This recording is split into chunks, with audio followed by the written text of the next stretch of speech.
গণেশ, কোনো ভয় নাই বাপ, কোনো ভয় নাই তোর বাপ। এই ডাক্তারবাবু ঠিক তুলে সারায় তুলবে, কোনো ভয় নাই, কোনো ভয় নাই বাপ। তুলে আমি ঠিক বাড়ি নিয়ে যাব, ভয় পাস নে বাপ। বাপ গো বাপ, আমাকে ছেড়ে যাও নি। এই দেখো, সেরি যাবো কি রে, তোরে শাড়ি এখান থেকে নিয়ে যাব। দেখ, আমাকে তো এইখানে থাকতে দেবে নি, আমি নিচে থাকবো। এই দেখ, ডাক্তারবাবু চলে এসেছে, ডাক্তারবাবু আছে, দিদিমণি আছে, তোর কোনো ভয় নাই। ঠিক আছে, কোনো ভয় নেই, কোনো ভয় নেই। Temperature normal. আচ্ছা সিস্টার, আপনি এই ইঞ্জেকশনটা পুশ করুন ইমিডিয়েটলি, ঠিক আছে? আমি আজকের দিনটা অবজারভেশন রাখি, হ্যাঁ, দেখি কি হয়। তা ভালো করে দেখে, কোনো চিন্তা নেই, সব ঠিক হয়ে যাবে, সব ঠিক হয়ে যাবে। দেখে দিচ্ছি। আর জল একদম চলবে না, হ্যাঁ? খাবার আমি যতক্ষণ না বলবো ততক্ষণ কিছু না, ঠিক আছে? ভালো হয়ে যাবে তো? হ্যাঁ হ্যাঁ, ভালো হয়ে যাবে, ভালো হয়ে যাবে।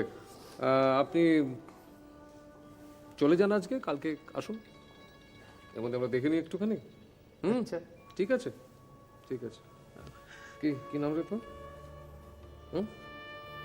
কি নাম ওর? আগে গণেশ। গণেশ, বাহ বাহ, গণেশের মতোই তো সুন্দর।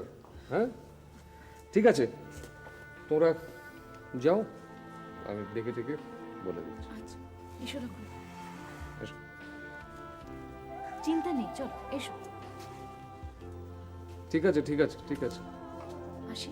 আসো আসো। দেখি বাবু, কোথায় কোথায় ব্যথা করছে? এখানে ব্যথা করছে? কি গো, এখানে ব্যথা করছে? হ্যাঁ, করছে একটু। আচ্ছা, দিবি নাকি রে কানে একটু? হ্যাঁ, জোরে জোরে শ্বাস নে তো, জোরে জোরে শ্বাস নে।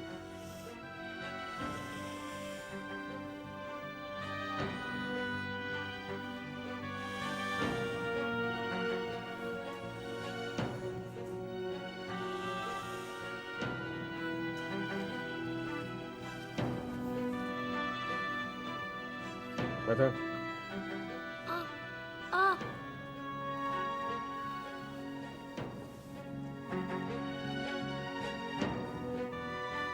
বাবু একটু একটু কথা তো, আস্তে আস্তে দেখি।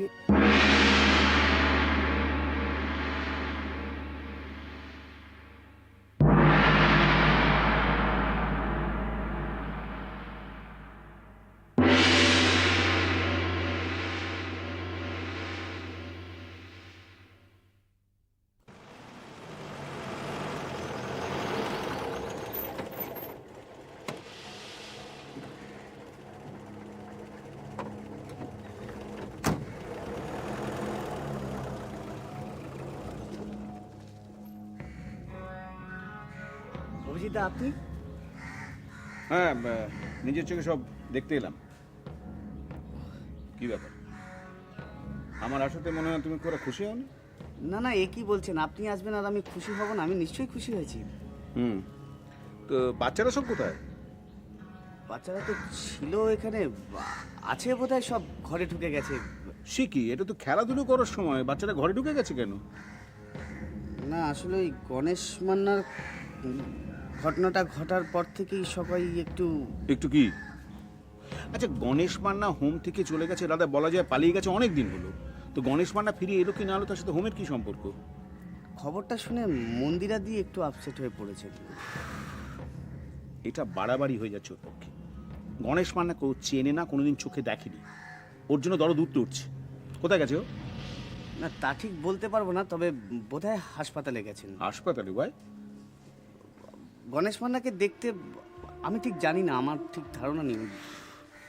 এসব আমি অনেক দেখেছি। প্রচুর পয়সাওয়ালা ঘরের মেয়ে, বিয়েটা বোধহয় কোনো কারণে টেকেনি, তাই সোশ্যাল ওয়ার্ক করার শখ হয়েছে। দুদিন পরে সেটাও কেটে যাবে। আমি তো দেখলাম না। শোনো সম্রাট, তুমি কিন্তু গরিব ঘরের ছেলে, এই সংস্থা থেকে যে টাকাটা পাও সেটা দিয়ে তোমার বৃদ্ধ বাবা মার ভরণ পোষণ চলে, তাই তো? তুমি কিন্তু ওইসব আবেগ টাবেগের মধ্যে জড়িয়ে পড়ো না। যে কাজটা করছো সেটা মন দিয়ে করো। না না অভিজিৎ, আমি আমার কাজটা ঠিকঠাক করার চেষ্টা করছি। গুড। শোনো, আমি যেটা ঠিক করেছি সেটা হলো যে কয়েক মাস বাদে তোমার টাকাটা আমি বাড়িয়ে দেবো। তাহলে তো খুব ভালো হয়। আসলে তো বুঝতেই পারছেন দিনকাল যা পড়েছে, জিনিসপত্রের দাম। আই নো, সেই জন্য তো কথাটা আমি নিজে থেকে বললাম। কিন্তু কয়েকটা কথা তোমাকে মাথায় রাখতে হবে সোমনাথ। আমাদের নতুন অ্যাপয়েন্টি যে মন্দিরা, ওর সাথে বেশি মাখামাখি করবে না। বুঝতেই তো পারছো, নতুন মেয়ে, আবেগতাড়িত হয়ে এসব কাজ করতে এসছে। আজকে যদি প্রেরণার নামে কেউ বদনাম করে, ও সহজেই বিশ্বাস করবে। এমনিতেই তো আমাদের শত্রুর অভাব নিয়ে তারা যা তা কুৎসার উঠিয়ে বেড়াচ্ছে। স্পেশালি একজন যাকে আমি আদর করে সম্মান দিয়ে এই সংস্থায় অনেক গুরু দায়িত্ব দিয়ে রাখতে চেয়েছিলাম।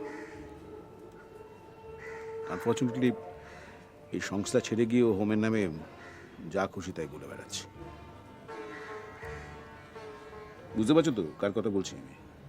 না, আমি ঠিক বুঝতে পারছি না অভিজিৎ, কার কথা বলছেন আপনি? রঞ্জন। আচ্ছা, ভালো কথা, তোমার সাথে রঞ্জনের কোনো যোগাযোগ নেই? না না, যোগাযোগ কি? রঞ্জনদার সঙ্গে তো আমার দেখাই হয়নি। যোগাযোগ কি? ঠিক বলছো? হ্যাঁ। দেখাই হয়নি? তাহলে গণেশ মান্না ফিরে আসার খবরটা রঞ্জন পেল কি করে?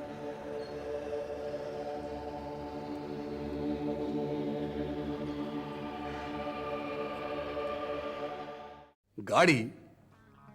Are you serious? আপনি কি আমার কথার উপরে ভরসা করতে পারছেন না স্যার? হ্যাঁ, কি গাড়ি? এই ধরুন মারুতি জেন কিংবা স্টিম অথবা ওপেল অ্যাস্ট্রা ধরনের, আর কি আর কি। আমার বরং ওই মারুতি জেনটাই বেশি পছন্দ। বেশ, তাহলে আপনি তাই পাবেন, নো প্রবলেম। মৃণাল, বলুন স্যার। আপনি আমার সঙ্গে কোনো রসিকতা করছেন না তো? এবার কিন্তু স্যার আপনি পিএসএল ফার্মাকে একটু ছোট নজরে দেখছেন।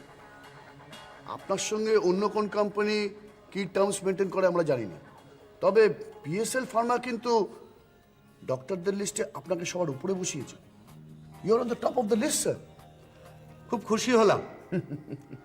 ও হ্যাঁ, আপনাকে একটা কথা বলা হয়নি। বলুন। মাসখানেক আগে আমি একটা গাড়ি কিনেছি। আচ্ছা, ছোট গাড়ি, স্যান্ট্রো। ওটা আবার আমার ছেলের খুব পছন্দ। ভাবছি এটা পেলে ওটা ছেলেকে দিয়ে দেব।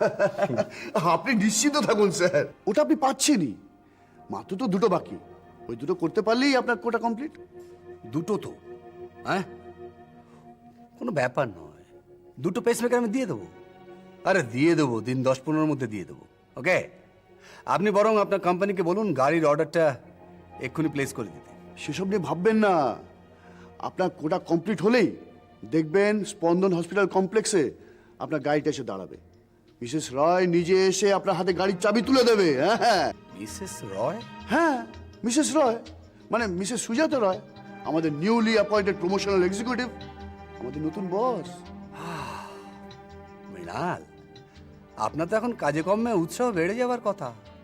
নতুন লেডি বস, এই সুন্দরী নিশ্চয়ই। হ্যাঁ, তা আপনি বলতে পারেন, উনি কিন্তু নিজে এসে আপনার হাতে গাড়িটা তুলে দিয়ে যাবে। Mrinal, let us hope for that auspicious day. তাহলে স্যার বাকি দুটো কবের মধ্যে হয়ে যাবে বলে আপনার মনে হচ্ছে? মানে ধরুন অ্যাট প্রেজেন্ট আপনার হাতে সেরকম কোনো পেশেন্ট আছে কি?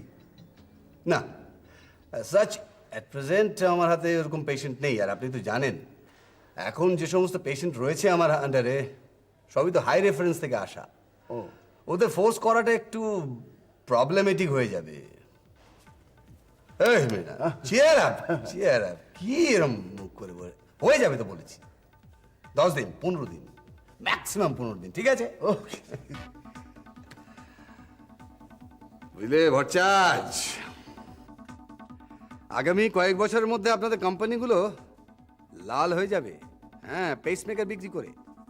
সাপ্লাই করে উঠতে পারবেন না, যা দিনকাল আসছে। এই তো কয়েকদিন আগে একটা হুয়ের থেকে রিপোর্ট হাতে পেয়েছি, তাতে হুঁশিয়ারি দিয়ে বলা হচ্ছে যে ভারতের মতো ডেভেলপিং কান্ট্রিগুলোতে এই হার্ট ডিজিজ আগামী কয়েক বছরের মধ্যে একটা মহামারীর আকার ধারণ করবে। হ্যাঁ, স্পেশালি ইন্ডিয়াতে, because of its climate, air pollution etcetera etcetera. বলেন কি স্যার? ইয়াস, এই ইন্ডিয়াতে ভট্টাচ, এই ইন্ডিয়াতে আরো কয়েকটা রোগ মহামারীর আকার ধারণ করতে পারে। এইচআইভি ও বাদ দিন, সারা বিশ্বেরই সমস্যা। Hepatitis, diabetes, TB. আরে ভট্টাচ, আপনাদের ভবিষ্যৎ তো উজ্জ্বল। আমার নয় স্যার, বলুন আমার কোম্পানির। ওই একই কথা হলো, আপনার কোম্পানি বিক্রি বাড়লে আপনার সমৃদ্ধিও বাড়বে। হ্যাঁ, তা পারবে।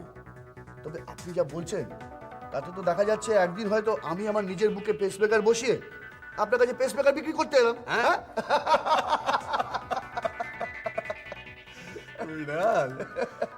Good joke.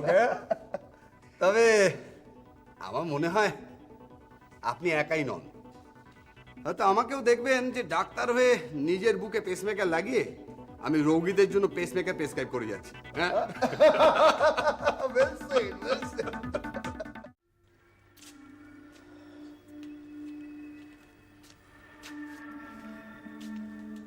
কি রে সোমনাথ? ও, এই তো তুমি এসে গেছো। হ্যাঁ, রাইট। এবার গণেশ মান্নার ব্যাপারে অভিজিৎটা কিছু গোপন করতে চাইছে, আমি শিওর। তুই কি করে বুঝতে পারিস? আজকে হঠাৎ করে ঘুমে এসে হাজির, নানা জায়গায় ঘুরে দেখলো, আমার সঙ্গে অনেকক্ষণ কথা হলো। কি নিয়ে কথা বলে সেটা বল। এই প্রেরণা সম্পর্কে নানা রকম বদনাম বাজারে ছড়াচ্ছে, আমি যেন কাউকে বিশ্বাস না করি। তোমার উপর তো মারাত্মক চোটে আছে। ছোটে আছে না, সেটাই স্বাভাবিক। আমাকে বারবার করে জিজ্ঞেস করো তোমার সঙ্গে আমার, মানে তুমি কি করে খবর পাও, তোমার সঙ্গে আমার কোনো যোগাযোগ আছে কিনা। সোমনাথ, হ্যাঁ বলো। তুই এমন কিছু বলে ফেলেছিস তো যাতে করে বুঝতে পারে তোর সঙ্গে আমার যোগাযোগ রয়েছে? না না, তবে এটা আমি শিওর যে গণেশ মান্নার খবরটা যে আমি তোমাকে দিয়েছি এটাও জানতে পেরে গেছে। সোমনাথ প্লিজ, আরে ও আমাকে সন্দেহ করছে। একটু কষ্ট করে লেগে থাকতে হবে তোকে। তোকে ভেতরের খবরগুলো আমাকে দিতেই হবে। শোন, হোম থেকে আরেকটাও ছেলে যদি উধাও হয়ে যায় তুই আমাকে খবর দিবি। আর আমরা যদি ঠিক ঠিক টাইমে পুলিশকে ইনফর্ম করতে পারি, পুলিশ রহস্যটা ভেদ করে ফেলবেই। হ্যাঁ, আর একটা ব্যাপার আমার এত আশ্চর্য লাগছে, আমি তোমাকে কি বলবো, যে নতুন দিদি এসছে না, তাকেও সন্দেহ করতে শুরু করেছে অভিজিৎ। আরে কত ভালো ভদ্রমহিলা, আর কত কাজ করতে চাইছেন, ওনাকে কেন সন্দেহ করছেন উনি? আসলে মন্দিরা তো প্রশ্ন তুলছে না। কে? মন্দিরা ওনার নাম মন্দিরা? হ্যাঁ হ্যাঁ, মন্দিরা দি কত ভালো ভদ্রমহিলা, তুমি ভাবো এইমাত্র গণেশকে নিয়ে চলে গেছে স্পন্দনে। ও হ্যাঁ, সোমনাথ, আমার মনে হয় যে আমাদেরও তাহলে বোধহয় স্পন্দনে একবার যাওয়া দরকার। ওখানে গণেশের সঙ্গে কথা বলে অনেক কিছু খবর আমরা পেতে পারি। এটা তুমি এখনো ভাবছো? আমাদের অবশ্যই যেতে হবে, তুমি তাড়াতাড়ি চলো। চলো চলো চলো চলো চলো চলো, দেখো দাঁড়িয়ে রইলে কেন, চলো চলো। যাওয়া উচিত বল। আরে চলো চলো চলো, এসো তাড়াতাড়ি এসো এসো এসো। কি যেন টাইটেলটা? ভট্টাচ, একেবারে ভট্টাচ বাবুর যাকে বলে। আর আপনি হচ্ছেন মিস্টার দেবমান। রাইট, দেবমাল্য চৌধুরী। জমিদার বংশ একবার। আপনি তো বেশ মজাদার মানুষ। একটা কথা বলবো, আপনি আমাকে মৃণাল কিংবা ভট্টাচ কিংবা শুধু ভট্টাচই বলে ডাকুন, তাহলে ভালো হয় আর কি। আসলে নামের আগে কথায় কথায় ওই মিস শব্দটা না আমার একদম পছন্দ না। বিশেষ করে যাদের সঙ্গে একসঙ্গে দুবেলা কাজ করব তাদের মুখে তো একদমই নয়। মি শব্দ মানে? মানে মিস্টার শব্দটা আর কি, বাংলা লিখতে গেলে সেটা লিখি কিনা। হ্যাঁ, ঠিক আছে, আপনাকে তাহলে আমি ভট্টাচদা বলেই ডাকবো, ঠিক আছে? আর আপনাকে? দেবমাল্য, খালি দেবমাল্য বলবেন। আমি অবশ্য দেব বলে ডাকি, সবসময় নামের পেছনে মালাটা ঝুলিয়ে রাখতে ইচ্ছে করে না আমার। আচ্ছা, আপনারা বুঝি অনেক দিন ধরে এই কোম্পানিতে আছেন? হ্যাঁ, আমি বছর 5-এর বেশি আছি আর কি। আর দেব তো MBA করে সদ্য জয়েন করেছে, এই মাস 6 হবে আর কি। আপনি এমবিএ করেছেন? কোথা থেকে? আমি ব্যাঙ্গালোর থেকে করেছি। আপনি? আমি ওসব কিছু না, আমি ইংলিশে এমএ। বাবা, আপনারা দুজনে তো বিদ্যের জাহাজ। হ্যাঁ হ্যাঁ, আমি TTBA, টিটিবিএ? মানে টেনে টুনে বিয়ে পাস। হ্যাঁ ভট্টাচ বামুনের ছেলে হয়ে তাই বেচুবাবু হয়ে বসে আছি। বেচুবাবু হয়েছেন মানে? বুঝতে পারলেন না? ওষুধ বেচাকেনা কাজ তো, তাই বেচুবাবু হয়ে আছি। কিছুদিন থাকুন, সব বুঝতে পারবেন। আপনি না সত্যি সত্যি খুব মজার মজার কথা বলেন, জানেন তো? Madam, let's come to the business. আমার এই উইকের রিপোর্টটা আমি মিস চক্রবর্তীর কাছে দিয়ে দিয়েছি, উনি আপনাকে দিয়ে দেবেন। কিছু ডেফিসিট আছে, তবে ডক্টর বর্ধন এবং ডক্টর পান্ডে দুজনেই আমাদের প্রমিস করেছেন যে এই উইকে ওরা খালি আমাদের প্রোডাক্ট বেশি বেশি করে লিখবেন। ঠিক আছে, আমি ওটা মিস চক্রবর্তীর কাছ থেকে দেখে নেব। আমার রিপোর্টটা একটু দেখে নেবেন। আসলে ডক্টর লাহিড়ী তার পেসমেকারের কোটাটা অলমোস্ট ফুলফিল করে এনেছেন। এই উইকে আর দুটো করতে পারলেই উনি গাড়ির জন্য এন্টারটেন হয়ে যাবেন। গাড়ির জন্য? হ্যাঁ, কেন আপনি জানেন না? দেখুন, 50টা পেসমেকার প্রেসক্রাইব করতে পারলেই কোম্পানির ডাক্তারদের একটা করে মারুতি এস্টিম দেওয়ার স্কিম নিয়েছে। মারুতি এস্টিম গাড়ি? হ্যাঁ। ইনসেন্টিভেশন? কেন স্যার আপনাকে এই স্কিমগুলোর কথা কিছু জানাননি? হ্যাঁ, উনি বলেছিলেন ওই কি সব প্যাকেট, তারপরে ওই ট্যুর প্যাকেজ এসবের কথা বলেছিলেন। হ্যাঁ, বেশিরভাগ ডাক্তাররাই তাই পান আর কি। কিন্তু ডাক্তার লাহিড়ীর ক্ষেত্রে এটা স্পেশাল স্কিম দেওয়া হয়েছে। 50টা পেসমেকার, অ্যামাউন্ট আপনি চিন্তা করতে পারছেন? Nearly about 30 lakhs। একটা গাড়ি উনি পেতেই পারে। স্পেশাল পেসমেকারের ক্ষেত্রে যা টাফ কম্পিটিশন এখানে। না না মৃণালদা, কম্পিটিশন সব ফিল্ডেই আছে, তবে আমরাও নামি হসপিটাল কিংবা নার্সিংহোমের ডাক্তারদের কাছ থেকে ফুল হেল্প পাচ্ছি। ও, আরও কয়েকজন ডক্টরের নাম আপনি বলেছিলেন না? হ্যাঁ, ডক্টর মানব বর্ধন আর ডক্টর অবিনাশ পান্ডে, ওরাও ইনসেন্টিভ পাবেন, তবে প্যাকেটে। আপনি জানেন তো, ওরা দুজনেই নাম করা হসপিটাল স্পন্দন, তার ডক্টর। স্পন্দনের সব ডিপার্টমেন্ট থেকেই আমরা খুব ভালো কোঅপারেশন পাচ্ছি, except one department, nephrology department. Nephrology ডিপার্টমেন্টের প্রত্যেকটা ডক্টরই, স্পেশালি ওদের হেড অফ দ্য ডিপার্টমেন্ট, একদম নন কোঅপারেটিভ। এরকম একটা বাজে লোক যে কি করে। না না দেব, এভাবে কথা বলাটা অন্যায়। একজন ডাক্তার তার ইচ্ছে মতো খুশি মতন প্রোডাক্ট সে প্রেসক্রাইব করতেই পারে। যাকে আমরা হয় যদি তাড়াতাড়ি আজ বিকেলবেলা ফিরে আসি, নইলে ধরুন কালকে বা পরশুর মধ্যে স্টেটমেন্টগুলো নিয়ে আপনার সঙ্গে বসা যেতে পারে। কি বলেন? হ্যাঁ, আপনাদের আমি আটকাবো না, আপনারা এবার আসুন। ঠিক আছে, চলো দেব।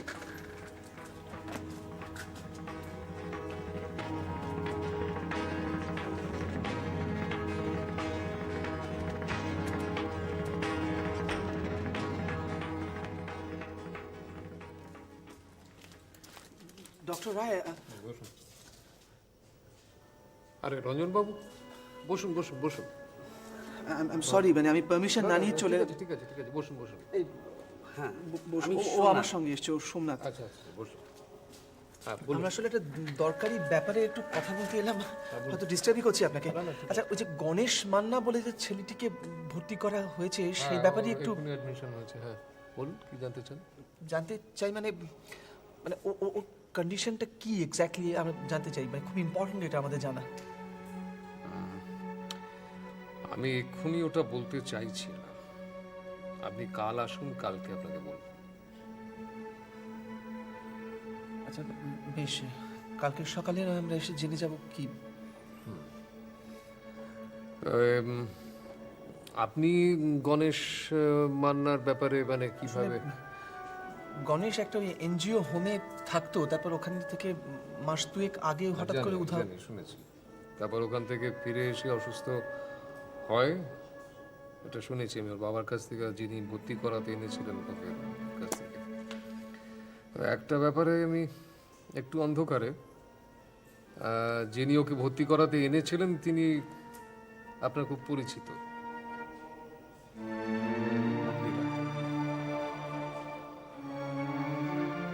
হ্যাঁ, আমি ঠিক আছে, ভালো লাগছে যে আপনার দুজনেই ওর ব্যাপারে কনসার্ন। শেষ পর্যন্ত ফেস করেছেন ওকে। না ডক্টর, আমি এখনো ওর থেকে দূরেই থাকতে চাই। প্লিজ আপনি আমাকে এই ব্যাপারে আগে অনেকবার অনেক রকমভাবে হেল্প করেছেন। আপনি আপনি এবার একটু আমাকে সাহায্য করুন। আপনি প্লিজ কিছুতেই জানতে দেবেন না মন্দিরাকে যে আমিও এই ব্যাপারটার সঙ্গে ইনভলভড।